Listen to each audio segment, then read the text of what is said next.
This is Derek's yard. Derek has lived on this street for 11 years. In 11 years, Derek has mowed his lawn exactly 0 times. 0. I checked. I asked around. I asked his wife. I asked the mail carrier. Nobody has ever seen Derek mow his lawn. What they have seen is Derek standing in his front yard at 7 a.m. in a bathrobe, pointing at things and nodding, like a man approving a renovation he personally designed. Cut to Derek doing exactly that. Bathrobe, coffee mug, pointing at a dandelion cluster with genuine satisfaction. A butterfly lands on the dandelion. Derek pumps his fist. That is Derek.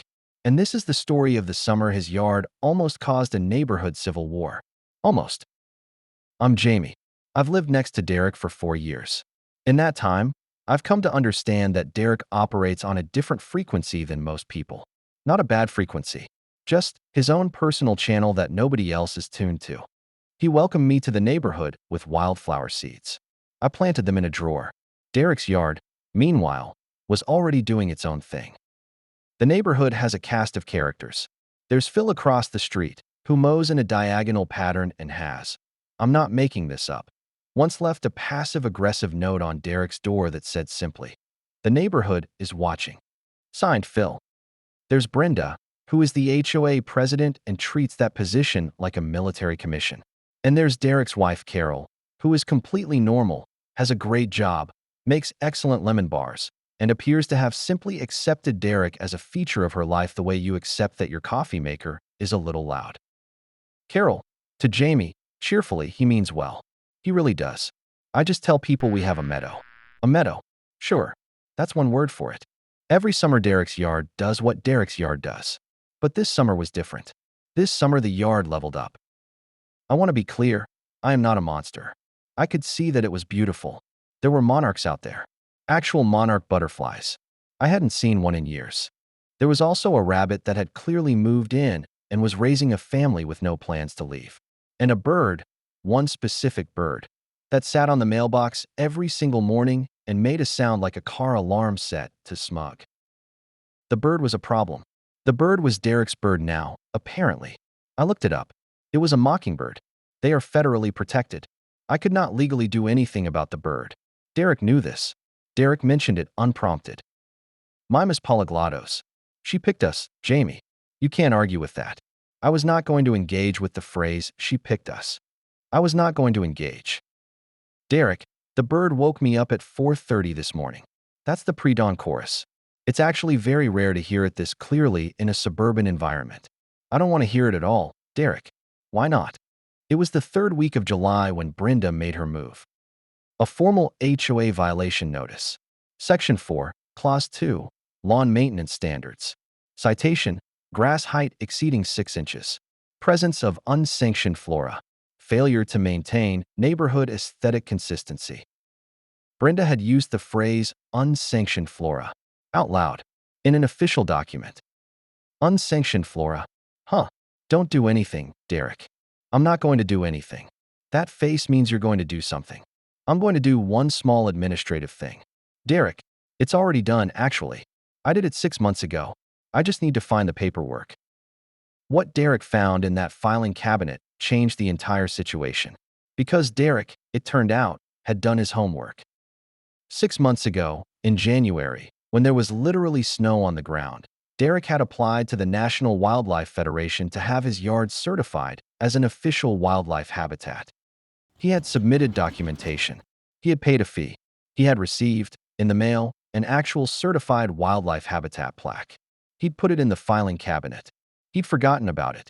He'd just been living with the yard. Derek holds up the plaque, slightly dusty. Certified Wildlife Habitat. National Wildlife Federation.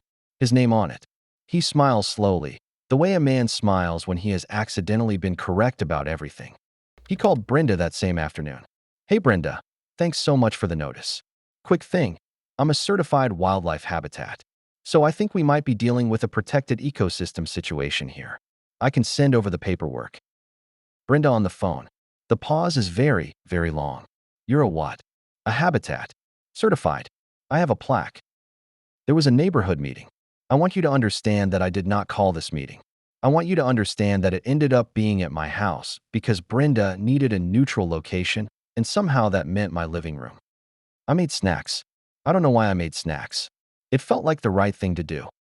We are here because Section 4 of the HOA bylaws is in direct conflict with what Derek is calling a certified ecosystem.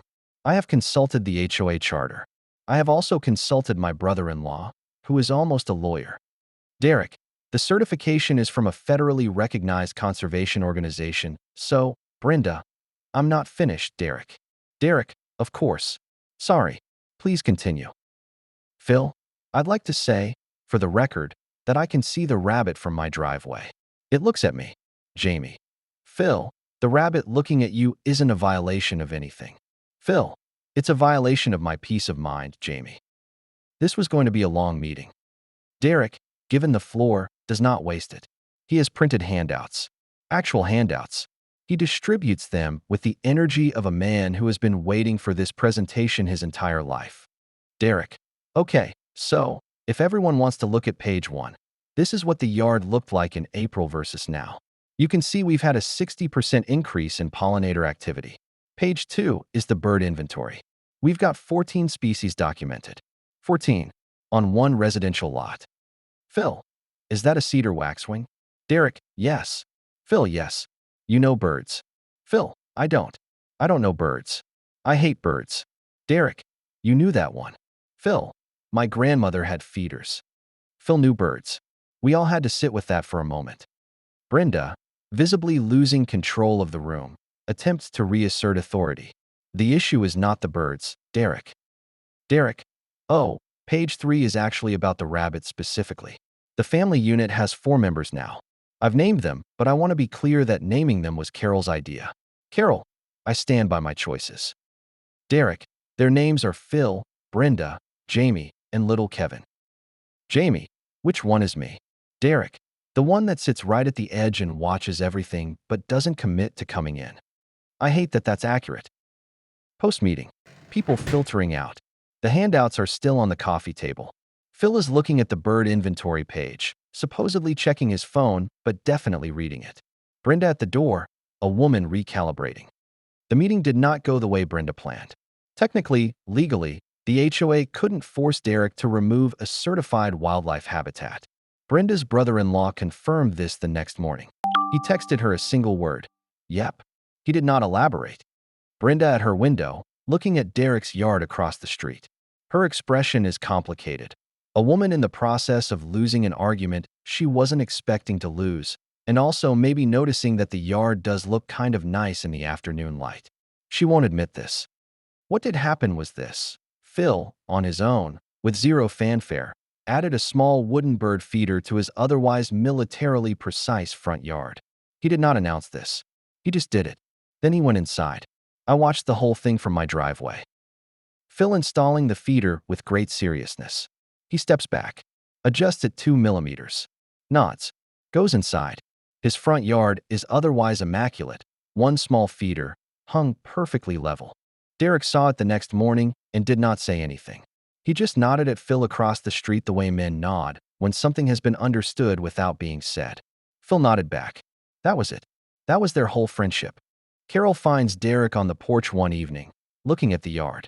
She sits next to him with 2 cups of tea. Comfortable silence. A firefly blinks in the tall grass. Carol, you know, most people just mow. Derek, most people also don't have 14 bird species. Carol, smiling, we have 1 bird species that wakes our neighbor up at 4:30. Derek, 14 species though. Carol, smiling, 14 species. And look, I'm not saying Derek was right. I'm saying the yard was very loud and legally protected and home to 4 rabbits, one of whom was named after me, and that's where we were. 3 weeks after the meeting, at approximately 11:47 p.m. on a Tuesday, I did something I will not be apologizing for. The certification is actually not that hard to get. You need to provide food sources, water, cover for wildlife, places to raise young. Derek had all of that because he just stopped mowing. But there are more intentional ways to do it. Ways that don't result in a mockingbird becoming a neighborhood political incident. I'm just saying. I was reading about it. For information purposes. I found the seeds Derek gave me when I moved in. They were in the junk drawer, behind a dead battery and a takeout menu from a restaurant that closed 2 years ago. The seeds were 4 years old. I looked it up. Wildflower seeds can stay viable for 3 to 5 years if stored dry. I did not plant them that night. I put them on the windowsill where I could see them. That's not the same as planting them. That's just keeping options open. The bird looked at me. I'm not saying it meant anything. I'm just saying it looked at me.